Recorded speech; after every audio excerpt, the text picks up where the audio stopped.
Hello, everyone. You're in the Aether, and I'm your host, Cody Fry.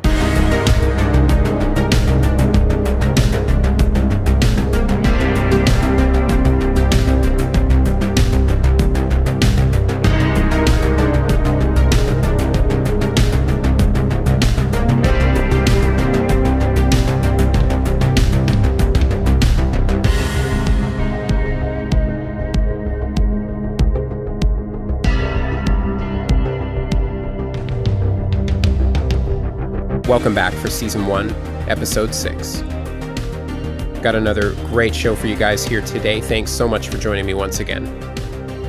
The rain continues to fall here in Texas as it struggles to reach the 40s. There's even some parts around Austin that are getting quite a bit more rain than the rest of us, some flooding going on there. So I hope everybody in and around that area is staying safe. Luckily for today's guest, however, he's being treated to some much nicer weather. It's all sun and 80s in LA, where investigative journalist and writer Ryan Sprague will be joining us shortly. And I am absolutely thrilled to have him on. Ryan is a UFO guy, so we're definitely going to touch on that subject, but we're also going to delve into the paranormal, cryptids, possibly some of Ryan's own experiences, and much more, so that's going to be a lot of fun. What I want to try to do with today's show is emphasize a few important things. The impact these otherworldly events have on people, the possibility that what's thought to be separate phenomena may be connected somehow or come from the same source, and to examine what role we're playing in all this. How are we facilitating these things? And what do we do in the face of a phenomenon that's always one step ahead? We very well just may be in over our heads here, because where has all the data gotten us? We've been officially recording details on sightings and encounters for decades, and though much of it is very intriguing and compelling, are we any closer to understanding what a UFO is? And what about a ghost, or that big hairy bipedal creature so many people try to find in the woods? It seems we're just chasing shadows. Some of them appear to be aware of us, others not so much, but the ones that are, they're not only aware of us, it's almost as if they can utilize or tap into us on some level that we either haven't figured out yet, or maybe we never will. And what does that say about the phenomenon? What does that say about us? We seem to be connected to these things, but how? Do we keep searching in the vast darkness with only our dim candles to lead the way? What compels the intrepid souls who keep looking for that sign, that clue, that confirmation that we're not alone? What do you do when you seek this stuff out and it eludes you? Does that make you even more skeptical? Does that mean the phenomena is just not that into you? Or does it mean nothing at all? Now, that reminds me, something I wanted to share here real quick. I was on vacation in Galveston, Texas about a year ago with my family, and I visited Hotel Galvez, a pretty well-known place. Many claim it's one of the most haunted hotels in America. So yeah, I did the usual touristy thing. I went to the front desk, asked for a couple of ghost meters, right? And I even made it a point to go to the infamous room 501, said to be one of the more active rooms in the hotel. There's a whole story behind that about a young lady in the 50s that used to stay there. And when she thought her husband-to-be had died at sea, she hung herself from the roof. A really sad story. But anyway, I didn't experience anything out of the ordinary, except for maybe a bit of an uneasy feeling, but that could just as easily have been expectations, any number of things, really. I will say, though, it is at least a little unusual that the door was slightly ajar when I approached it. It was the only one that I noticed left open, and the cleaning crew wasn't anywhere in sight. But again, I'm not so sure we were invited in by the lady said to haunt that room, but who knows? We went on a ghost tour of the area as well. Galveston itself is considered one of the most haunted cities in the country, so I really couldn't pass that up. We saw a lot of creepy looking places for sure, learned some interesting things about them. I took lots of pictures, but I can't say I saw or experienced anything out of the ordinary, unfortunately, but I did learn a lot about that island, and there's truly some fascinating history there. But my point is, I still feel like even though it was uneventful in terms of paranormal activity, that doesn't mean there wasn't something else there. Absence of evidence doesn't mean evidence of absence, right? So perhaps if I'd gone to that room alone at night, maybe with some recording gear, I don't know. But either way, I can't judge a phenomenon based on what little experience I've had trying to engage it. And I just wanted to, kind of use a more personal example to illustrate that this stuff is highly elusive.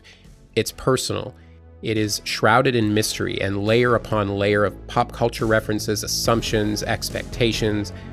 And, it gets pretty challenging at times to filter out the noise, but we keep searching with our dim candles, don't we? Something in us draws us to its siren calls, and we continue on. searching. And we'll be back with Mr. Ryan Sprague after this. Stick around.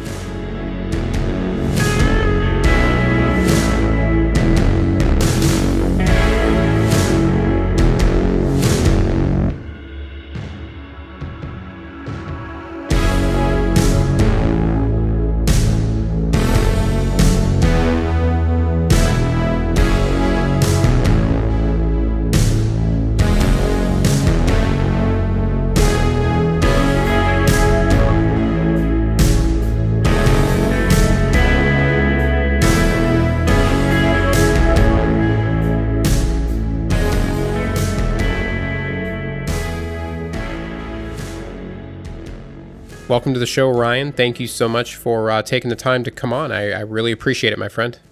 My absolute pleasure, man. I can't wait. I'm excited. I'm a big fan. So yeah, let's do it.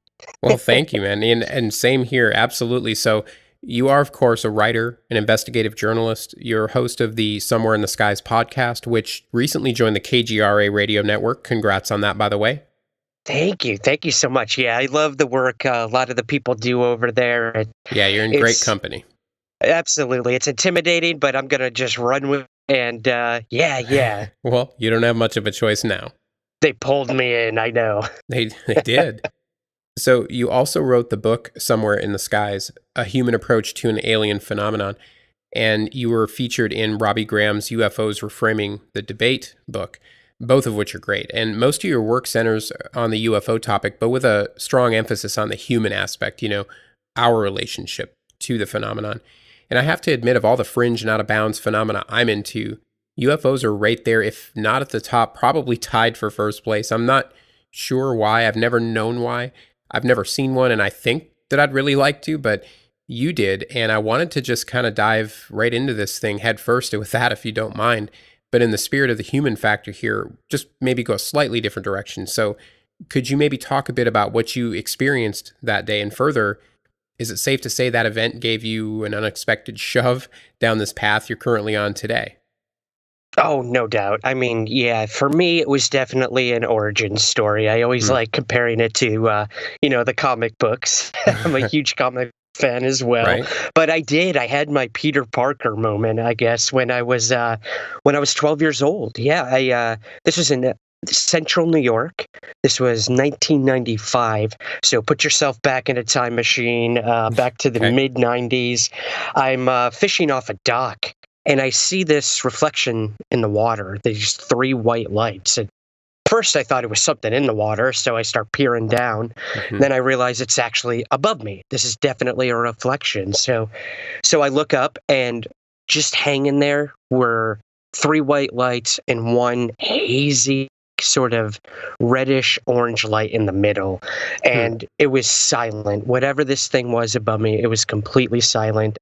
I like to add that I never saw like a structure to whatever this thing was above me. No metal, nothing connecting the lights. But I also could not see, I couldn't see anything behind it, Cody. Like, no, the stars, the moon, nothing. Right. So I assumed whatever this was, it was connecting the light together because it was floating over the water in like perfect formation, sort of stationary. And I absolutely froze. I ripped my headphones off. I'm trying to hear whatever this thing is, but again, no noise whatsoever.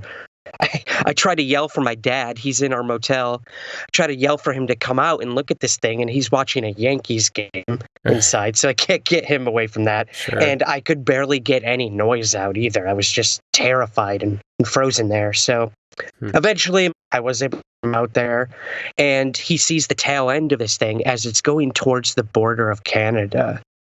He sort of saw what it was, but to him, it was nothing but a plane. Sure. That's what he ended up telling me. He's like, calm down, Ryan. It's just a plane. It's just a plane. But I knew, man. Like, I knew even at 12 years old that whatever was above me floated over the water. And the sort of power it seemed to have over me at that moment, it definitely wasn't any sort of conventional aircraft. But yeah, like you said, that kind of sent me down this path. I was terrified. I had nightmares after that about this thing for years.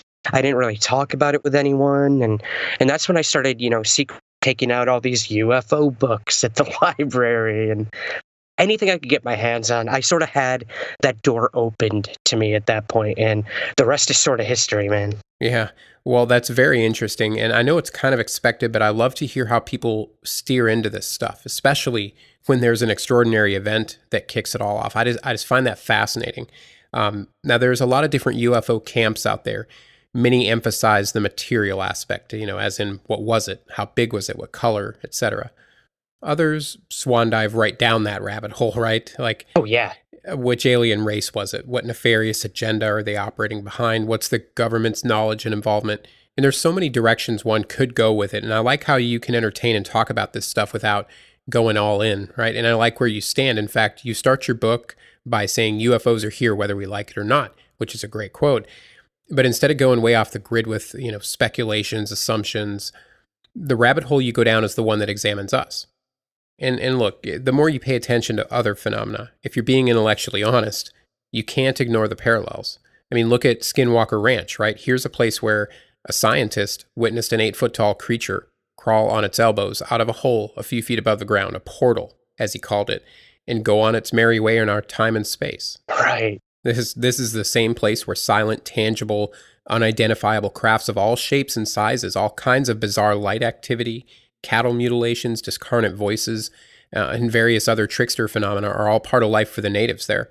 Billionaire Robert Bigelow bought this place and poured millions into studying it for 20 years.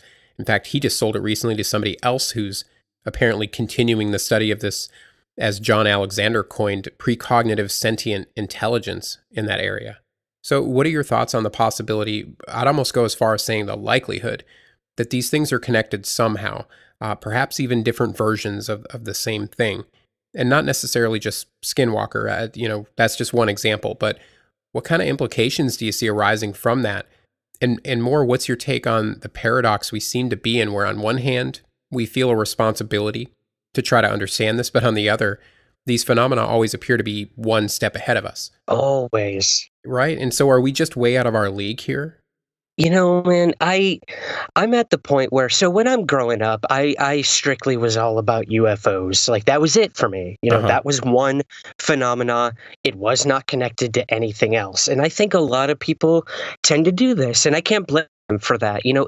It's almost unfathomable to just look at UFO phenomenon by itself. So when you start throwing in, someone saw a UFO event and then had poltergeist activity in their house afterwards. Yes, that did happen to someone I interviewed. That's, the human mind can barely even process the single UFO event this person had.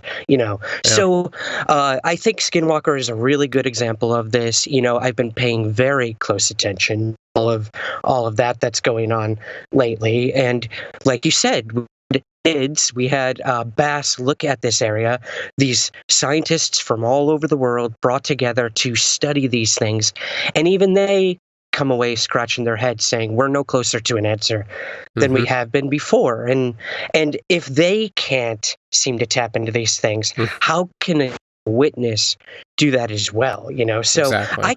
I kind of look at it as so the interview I'm talking about with the poltergeist activity, this happened to a woman and her 2 daughters. She had a triangular UFO encounter. And what was really interesting about this one, man, is as she's staring up at this triangle, it's silent, kind of like what happened to me in 95. And she felt euphoric as this event was happening. Her daughter is standing right next to her. And she turns to her daughter and says, "Isn't it so beautiful?" The daughter's crying.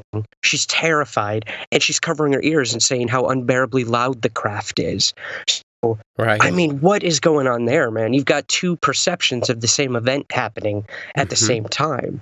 Yep. Again, after this family start having things in their home go awry. The electricity goes out. Things are flying off walls. They send an electrician to the house to try to fix it. The dude has his own UFO encounter and bolts, gets out of there, says he's never coming back. So, I mean, you have to wonder how and if these things are somehow connected. Is a door opened? Is a Bigfoot coming off a UFO somewhere and going off, hightailing it into the woods? I don't know.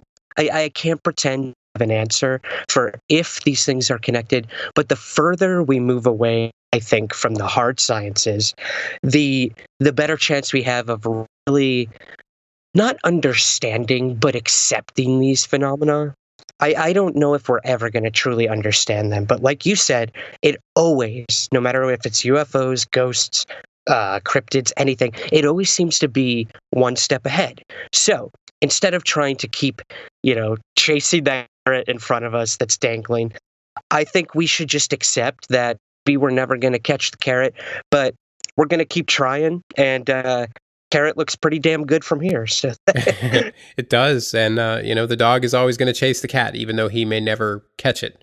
Maybe it's just more about the chase than the reward. Who knows? But you don't just investigate UFOs, of course. Prior to Somewhere in the Skies, you spent a lot of your time on Shannon LeGros's podcast, Into the Fray. You guys talk quite a bit about cryptids, the paranormal. So you're no stranger to the other stuff on the periphery. You've even given several talks and presentations on other various phenomena.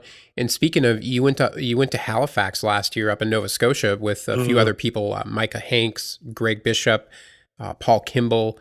And apparently you guys all kind of had your own unique experiences there. And I wondered if you could give your version of the events that took place. In particular, what did you experience? And did it change the way you looked at any of this phenomena?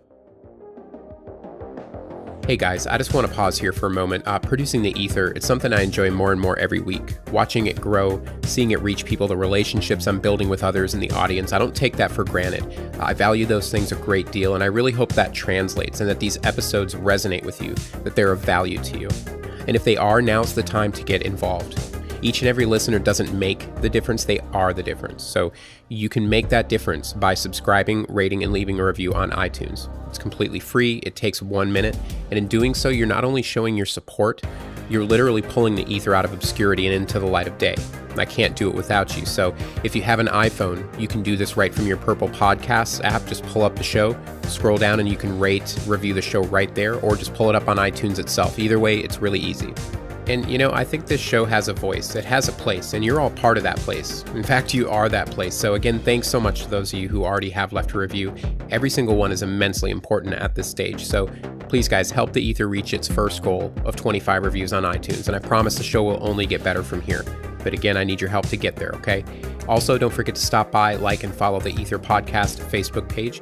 You definitely want to follow me on Instagram at Aether_show. That's AETHER. The episodes are on YouTube, Stitcher, most other major platforms.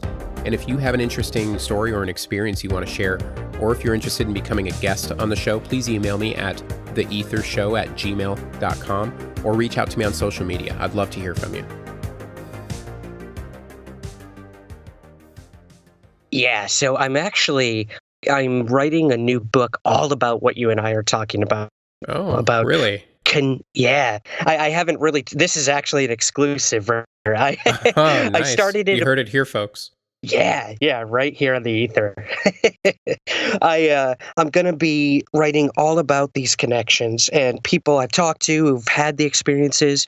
Leading scientists, psychologists looking at it. But yeah, to get back to Halifax, I ended up there to speak about a topic I've never talked about, and that was Bermuda Triangle, which I sort of connected to other triangles throughout the world, these mysterious areas where people go, they just vanish out of thin air. Mm-hmm. So that was new for me just to be talking about that. But also, I went to the first ever paranormal investigation at the Queens County Museum up in Liverpool, Nova Scotia. Okay. So again, I came to UFO camp, so the paranormal was kind of new to me. And I admit that I'm a bit skeptical when it comes to all that.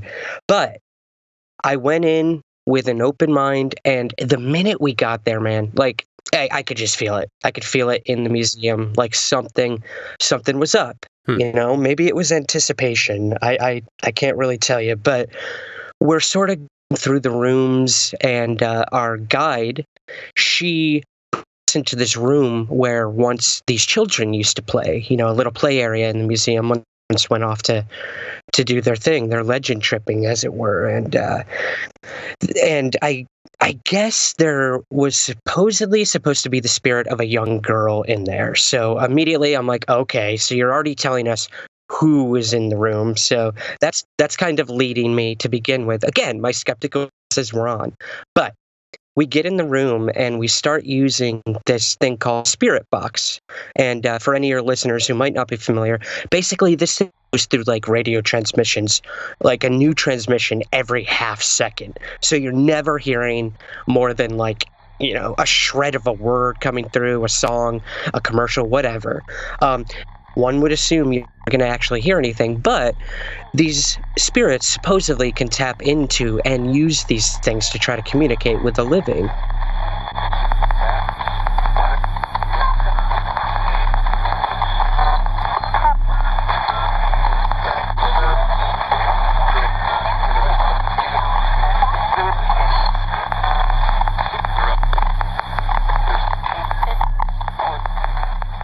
So again, I'm like, yeah, that's interesting. I guess you could interpret it that way.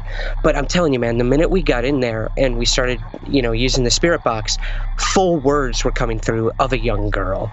And that is almost impossible for that to happen.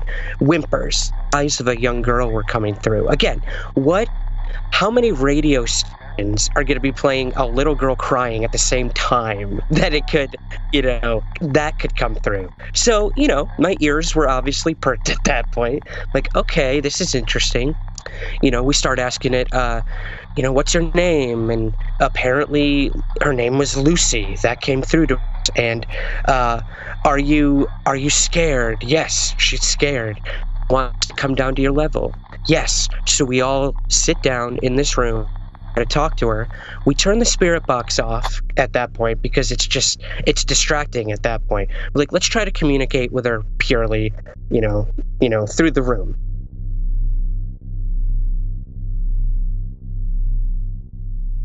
And I'm sitting there cross-legged, and all of a sudden, I feel a weight on my legs, like put my legs to the ground, like someone was sitting in my lap, and I felt cold fingers go around the back of my neck like someone was hugging me. So I flip out, man. I immediately spring back, and as soon as I did that, I felt this cold rush, get up from my legs, the weight off, and something like ran out of the room. Meanwhile, Greg Bishop, the biggest skeptics when it comes to the paranormal, right. He's standing in the doorway. He said he felt this cold rush go right past him and out of the rooms. Yeah. Wow. I don't know. I don't know what to make of all of it, man. Again, the Spirit Box thing you could interpret that a million ways. But Sure. What I felt in that room meant more to me than anything that could have come through on any sort of device or gadget. I was changed that night in terms of how I felt about spirits, about the paranormal, and I definitely think that something was there. So completely changed my paradigm in terms of the paranormal. Wow. Well, I could definitely understand if it did. It really makes you think, especially the story about the mom and daughter who saw the UFO. One was euphoric, the other was scared to death. How much of this is us? Yeah. And I don't mean imagining or necessarily creating it, but how much are we taking part in it? What role are we really playing that facilitates it? Because it's got to have something to do with us. We're the ones reporting it. That's a good point. Well, and as you know, doing a podcast on weird, esoteric fringe topics is kind of a labor of love, right? It's not a glamorous life, but for those of us that do it, I speak for myself, but I think it's safe to say most of us do it because we're driven to, and I think we all have our own reasons that keep us going at it. And obviously, part of that is connecting with people, reaching them on a level that they understand and where they can take something away from it. And hopefully we entertain as well. Of course, a lot of times we're just preaching to the choir. Other times you're talking to people just starting to dip their toes into the water. Yeah, I mean, there's kind of this fine line we have to walk between not alienating those already in the know, but still being accessible enough to others that, while some may only be curious, some might be more skeptical than others. But my question is, which group have you found more challenging to reach? Not convince of anything, but just to open to something new. In other words, is there a particular camp that's more resistant to change based on your experience? And if so, why do you think that is? That's a really good question. Whenever I'm doing my podcast, I try to keep in mind that someone have just hopped on for the very first time.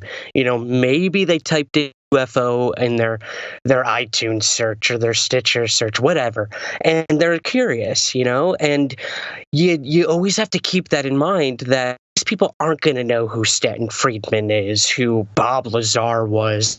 I can't tell you how many people, when I say the word Roswell, oh, that's where that secret installation is, right? Where the UFO is. I'm like, no, that's Area 51. That's in a completely different state. Yeah. So, and you can't blame them. Like, we are so deeply embedded in these phenomena, in these mysteries, and in the UFO lore and ufology in general, that we often forget that some people, they need that hand to sort of guide them along.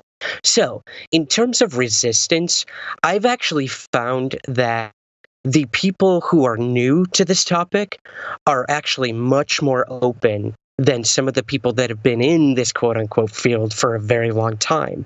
So when I think of resistance, Cody, I sort of look at the staunch skeptics who have kind of battled the believers for so many years. Yeah. And you can't open their mind. Yet, for some reason, they continue to, I don't want to say plague the field, because we need them. We need skeptics to challenge these pretty, sensational things people are bringing forward. So I don't know, man. I don't know where I land in terms of like which camp I want to be involved with. I am that person sort of right in the middle who remains open skeptic. And that's kind of what I try to bring to my show. Is I'm going to tell you these stories, I'm going to interview these people, and you take from it what you want to take from it. This phenomena is extremely personal. While I love sharing what I learn with the public, I'm doing it for me, man.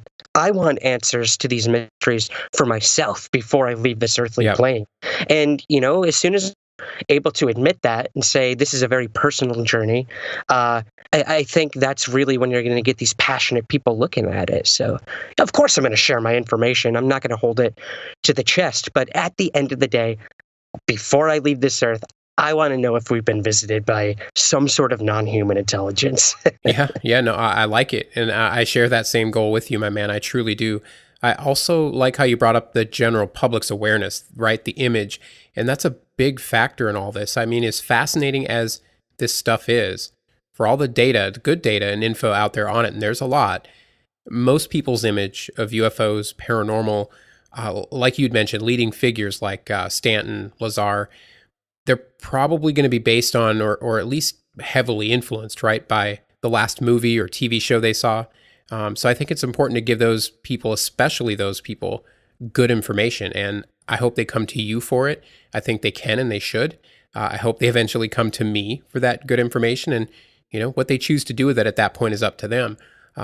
That also happens to be a nice little segue into what you've got coming up here real soon, Ryan. I know in November, you're going to be at Alien Con in Baltimore. That's really exciting. You're actually going to be doing a presentation there with Jason McClellan about UFOs and pop culture. I could be wrong. I'm kind of going based on memory. No, you are 100% correct, my man. Yeah, we're going to be doing a panel discussion. Yep. Okay. UFOs and pop culture, the perception of both of them, like the chicken or the egg. What came first, the movie Flying Saucer or the Roswell event, or Day the Earth Stood Still, or the 1952 UFO flap? Like, what inspires what? And we're going to kind of be going through the history of how Hollywood and the media, how they've taken the UFO phenomenon and used it as entertainment, and vice versa. What UFO cases sort of seem to have been derived from actual UFO events. So it's a very fascinating topic. Like you mentioned earlier, Robbie Graham wrote a wonderful book about this called Silver Screen Saucers. So I'm sure that book will come up a lot during our discussion at Alien Con. But yeah, bring that to an audience who clearly is embedded into pop culture. Ancient Aliens puts on this Alien Con every year. And while I might have my own personal the Ancient Alien theory, I love that this con is actually involving UFO researchers so that we can bring our information to an audience that may never have thought about it. So, yeah, that's going to be a fun one. Jason McClellan and I are really good friends and colleagues, and we were very honored and excited to be doing this together. Yeah, no, that's awesome, man. That sounds like it's going to be quite an adventure. A lot of good exposure for you.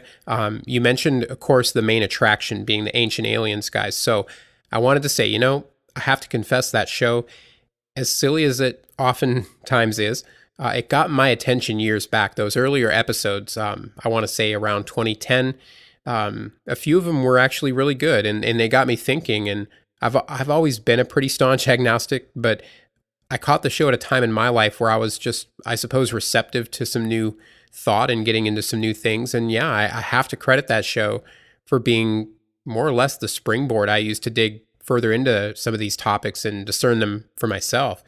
And I think at the end of the day, that I would call that a win. It's maybe not the show I would produce to generate interest and awareness on some of this stuff, but hey, I can't argue with the results. And considering the popularity of the show, I'm sure it's influenced a lot of people in some positive ways. That show's an easy target for us, right? But I think the people that they put on camera, Tsoukalos, Von Daniken, they're actually a lot more open-minded than their public image suggests. I've heard several people talk about meeting them in person. Micah Hanks comes to mind, that went on to say they were some of the nicest people, that they're not nearly as steadfast in their beliefs as the show's producers may have you believe. Yeah, I mean, I had lunch with Giorgio at the last Alien Con here in Pasadena, and yes, I completely agree. Nicest guy in the world. He really, really was, and he's genuine. A lot of people think because of his hair and he's become like a meme at this point that he's a caricature, but at the end of the day, like, he's just looking for answers like the rest of us. And I agree with you, man. Ancient Aliens has gotten so many people into the alien topic and then the UFO topic that I can't argue that. When I went to the con in Pasadena, the minute I got into the big vendor hall, I sell books. I want to make back the money I did to travel there. Sure. I sold out of books in like half an hour. I'm not kidding. Nice. You, because these people, they're hungry. They just want information about all this. And if Ancient Aliens got them into it, like, we can't argue that. That's more people that are now going to search for answers, might contact me or you with a story or something they came across. And that just opens it up, and it normalizes this topic that's been ridiculed for so long. So yeah, no, absolutely, man. Again, those of you thinking about attending Alien Con, it starts November 9th in Baltimore. I know there's a few other big names on the list. Ryan, do you happen to know any of those off the top of your head? They did just announce that Richard Dolan will be there. I'm sure your listeners know that name well. He's the publisher of my book, UFO Historian. You've seen him on every UFO documentary out there. Alejandro Rojas from Open Minds is going to be joining us as well. Good buddy of mine. I love him as well. So he's going to be there. Nick Pope, former MOD UFO desk, is going to be there. And just a ton more names to be announced in the coming weeks as well. So I'm really excited to see more UFO researchers being invited, other than, the celebrities that they get to get at these things. So yeah, if anyone's in the area, November 9th or 11th, please join us in Baltimore. I'd love to meet everyone and hear your stories. Yeah, good. Very good. Of course, Ryan, your website is somewhereintheskies.com. I encourage everyone to go there, click on that little Patreon tab.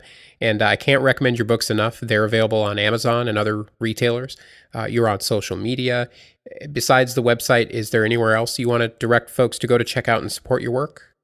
Oh, that's great, man. I do write as well with Jason McClellan over at rogueplanet.tv. You'll find a lot of science, space, comic book, and UFO stuff over there. But no, you did me a really good service there plugging my stuff, man. I appreciate that. Absolutely. Yeah, no, not a problem at all. And we're going to have to do this again really soon, okay? Absolutely, Cody. Thank you so much for having me. Keep up the good work. Again, I'm a newfound fan, and I'll be listening, man. Same here, Ryan, and do let me know when that new exciting book comes out, all right? You got it, man. All right, take care, sir. You too.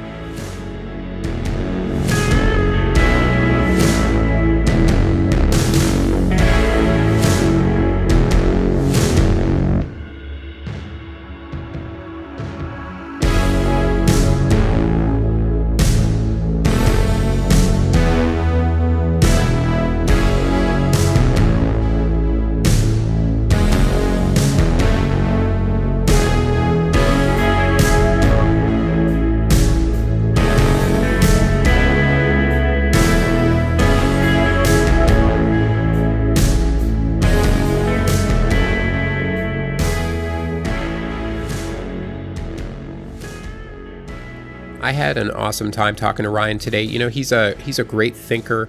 He's very well grounded, especially for a guy who's seen and experienced what he has, right? I mean, those stories he shared, they're not normal. So I got to give him credit. You know, he's taken that in stride, and I like how he's taken a popular fringe topic and turned it inward towards ourselves. I think that's where we need to spend more time looking. As I've said before, I'm grateful for science, but aren't there times where science just has to sit down, shut up, watch like the rest of us?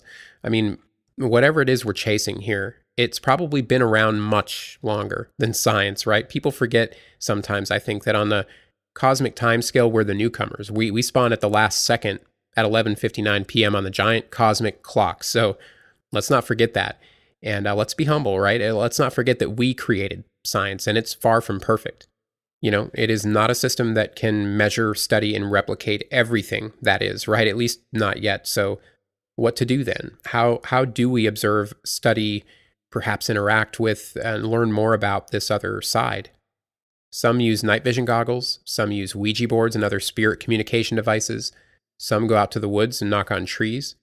Some go into deep trances and become literal puppets for these entities many believe are deceased people, communicating from the afterlife by using a medium's body and voice. The majority of people, however, don't use such devices. They're not mediums who, I should say, have been studied by science a great deal, which actually supports their astonishing abilities. There's a lot of really great books on that. My first recommendation would probably be Leslie Kane's Surviving Death. A journalist investigates evidence for an afterlife. It is fantastic and very eye-opening if you haven't already read it.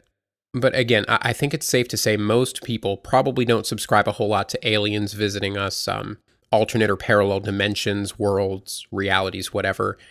Deceased people possessing and animating a living human, attempting to communicate with Bigfoot by making noise in the woods, or sitting in a haunted room with a spirit box. They're not really common activities, right, for the average person in society. But a lot of people do pray, right? They pray to a God they believe exists. So right there, don't you have to believe in some form of extrasensory communication? I mean, right? Why pray to someone or something if you don't believe they're going to hear you and answer you back? So it shouldn't be that big of a stretch to allow ourselves to consider some of these other possibilities. Maybe that should be the new normal. I'm not saying let's all go out and make asses of ourselves. There's more than enough of that on TV and the internet already, right? I mean, everybody's a ghost hunter now, and every show starts off saying, look at this weird thing in space. It must be aliens. And then you sit through the entire appalling excuse for a story, only to find out every time it was a rocket or an ice particle, right? There's never any carrot at the end of that stick, is there? My own personal goal is just a better understanding. And the only way to do that is to turn down the noise and actively engage the phenomena. You know, if you can, gather a few friends and go visit that haunted asylum. Grab that Ouija board out of the closet. Based on personal experience, I'd suggest exercising some caution doing that. But, you know, get out there and talk to people about their stories and ask them how their experiences have changed them. I think that by examining those results along with what science is able to bring to the table, with some open hearts and open minds, I think we can learn a great deal more about this stuff. We may never get to the bottom of these things, but the fact that they're happening alone is incredible, despite the cause or the source. And like I said, maybe we should just appreciate the chase, the exploration, and maybe with some diligent work and an honest drive to uncover what's pulling the strings behind the curtain, maybe we can do it. You know, I doubt sincerely a man or woman from the turn of the century ever thought it was possible for humans to travel outer space, let alone our moon or another planet. Times change, you know, and we uncover more every day. So let's just keep working together, remain skeptically open with a dash of agnosticism, and who knows what we'll find. And that, ladies and gentlemen, will be the final word for episode 6. I hope you all enjoyed the conversation. Don't forget to find me on social media. And again, if you haven't rated, reviewed, and subscribed on iTunes, please make sure and head over there. It's an enormous help, and it only takes a minute. And if you like what you hear, please tell a friend. Thanks again, everybody, for joining me in the Aether. We'll see you next time.